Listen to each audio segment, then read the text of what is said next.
What is our cause and concern in our life? Is it that our past never goes away? It always comes back to haunt us? Or is it that we see our kids growing up and we hope that they don't turn out like us? What are we really afraid of? Why we never take charge of the things we think that we should take charge of? Why do we blame? Why do we always look at ourselves in the mirror and we just say, my God, I can't stand you? Why can't we be happy with our reflection?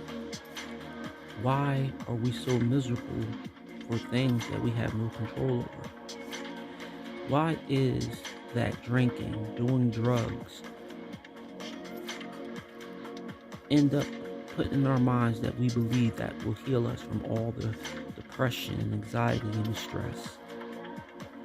Are we going down the wrong road, or is it that we go down the wrong road because we don't know the right road to take?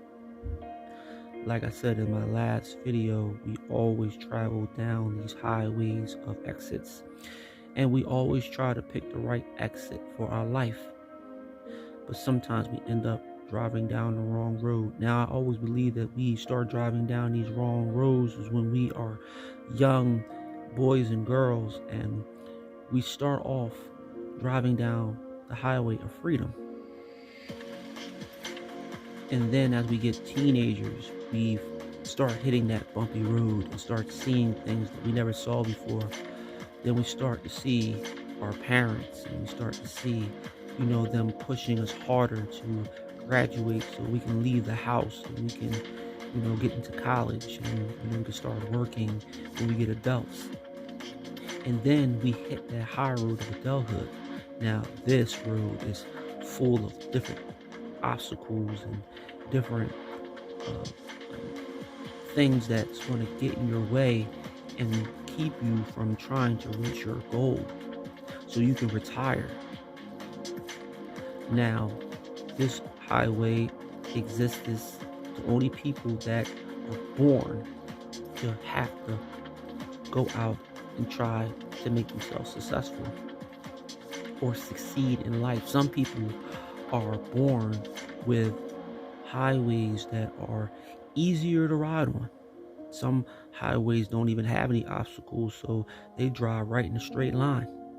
And they don't have to get off the highway to try to find success or to live comfortably. Their past is not haunting them, and they're living so freely and comfortable. Now, is it God's choice that we live like this? And then is it God's choice that we have to suffer through our life? I really don't think so. I believe that we are born with choices. And our choices start when we're young. Because when we're young, we're always are motivated to go out there and do what we want to do. We're always fighting with our parents, thinking we're smarter than our parents. We can't wait to get jobs. We can't wait to get a family. And then once we turn a teenager, we start to see the reality of we always want to go back and be kids. Because we had a lot more freedom. We had a lot more choices. We had a lot more of making our own roads. And now we already have a road that we are riding on that's already been paved for us. And then we hit that road of adulthood. And now we are stuck in the real world. Now, I know everybody will say, well, that's the point of us reaching that goal is to be adults and reaching that goal for success. So we could get that picket white fence and that nice car and that big, huge family. But is it what we really look for in our lives? Why do we always have to be like everybody else? Why can't we be just like ourselves? Why are we working the same jobs every day? Why are we making the same old ways of getting up in the morning, doing the same old routine? It never changes. You wake up, you eat your breakfast, you grab your suitcase or your purse, and you're out the door. And you repeat that stage for half of your life. Now, people will say, well, that's part of life. You're supposed to work. You're supposed to make money. You're supposed to feed your family. You're supposed to have a roof under your head. You're supposed to pay your taxes. This is what you should do. Or is it what we wanted? There's some people out there that are richer than the richest that don't really have to worry about anything, but it's just waking up and then going back to sleep.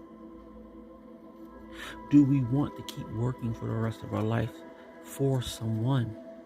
Or do we want to work for ourselves? Now, I know schools teaches us how to make money. Schools do not teach us how to own our own businesses. We have to learn that when we get into college. When we're kids, we're standing there and we don't understand anything about how these stores were created and how these stores make so much money and how these owners own these businesses, because these owners are probably have these businesses passed down to them through family. And some of these owners work hard to get where they can go so they can own their own business, to have their own structure, to have their own employees, and to have their own time clock to wake up and go to bed. But this is only our choice. We have to make these things. We have to be the ones that want to go and do what we want to do in life. It cannot be forced upon us. You cannot tell a grown man nor a grown woman what to do. You can't point them to the direction you want to point them, because you can't be a GPS for nobody. You only can be a GPS for yourself. You only can point to the direction, but the person doesn't have to go that way, because people have their own direction of where they want to go in life. So let them make their own decisions. Let them fail. But your obstacles, you have to get through yourself, because nobody's going to help you get through your obstacles but only you. You're going to be the one that has to go out there and go through the flames of life. And you have to get over that fear of failure in order to reach your goal. And once you reach your goal, you can look back at them flames as they will be extinguished, and your obstacles will not exist anymore, because now you have people trying to get through obstacles just to get to you, because you're on top. So don't let nobody tell you that you are a failure. Always open your mind, always clear your mind, and don't let nobody ever put obstacles in front of you. And if you have these obstacles, you make sure that you get up enough courage and enough strength to get through them obstacles, because I believe you can. I believe that you can get through any obstacle through life if you just push yourself and believe in yourself. Nobody else can believe in you but you. Nobody can cheer you on louder than yourself. No one is your biggest critic but you. Nobody can say, A.K.A, go and do this, and you turn around and say, no. That's all you can do. People can say things to you, put you down, call you names, disrespect you, but you have to just shut them out and just say, you know what? I'm not going to let none of these people do this to me. I am going to be the one that's going to set my precedence for my life. So please, be a boxer. Block them blows. But if you're going to swing, make sure you connect.